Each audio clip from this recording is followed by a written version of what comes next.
जय श्री राधे सभी को।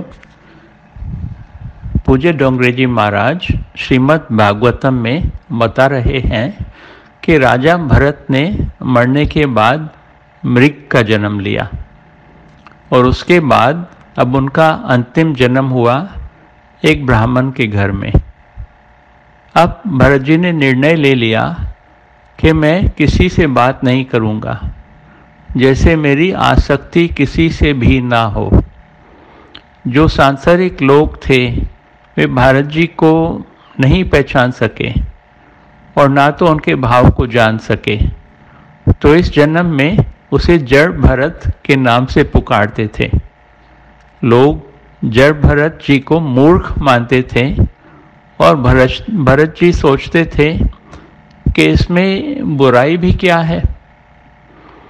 उनके अंदर अब पूरा ज्ञान था और वो इस ज्ञान की सहायता से ईश्वर की आराधना ही करना चाहते थे, जगत की नहीं, लोगों की नहीं, सिर्फ ईश्वर की। श्री डोंगरे जी कहते हैं कि ज्ञान, धन या प्रतिष्ठा कमाने के लिए नहीं, परमात्मा की प्राप्ति के लिए ही है।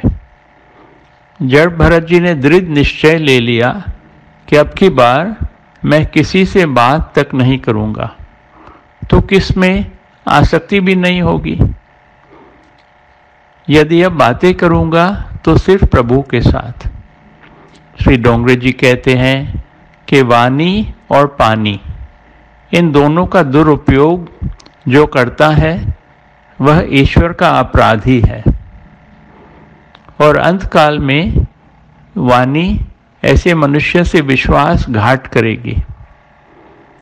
मीराबाई ने भी तो ये निश्चय किया था कि मैं बातें सिर्फ अपने गिरधर गोपाल से ही करूँगी, है ना।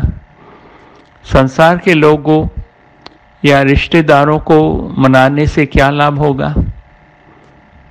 हम लोगों से ज़्यादा बोलते हैं तो स्नेह जगता है और आसक्ति भी हो जाती है, प्रेम बढ़ता है और प्रेम करने से वासनाएं बढ़ जाती हैं। वैसे तो ईश्वर ने एक एक काम के लिए दो दो इंद्रियां दी हैं। एक आंख से भी देख सकते थे लेकिन दो आंखें दे दी। ऐसे ही दो दो कान भी दिए हैं, किंतु जीभा तो एक है और वह दो काम कर रही है, बोलना और खाना।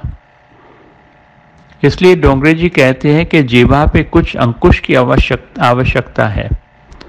जड़ भरत जी हर तरह से मन पर अंकुश रखते थे। हमें स्वयं ही अपने मन पर अंकुश रखना होगा। हमारे मन को और कोई तो अंकुशित नहीं कर सकेगा ना। जड़ भरत जी के पिताजी ने उसे पढ़ाने भेजा। सोच रहे थे कि मेरा बेटा लिख पढ़कर पंडित बनेगा। भरत जी जानते तो सब कुछ थे, लेकिन जानबूझ के अच्छे ढंग से नहीं पढ़ते। वे अपने अंदर छुपा हुआ ज्ञान दूसरों के सामने प्रकट नहीं करते।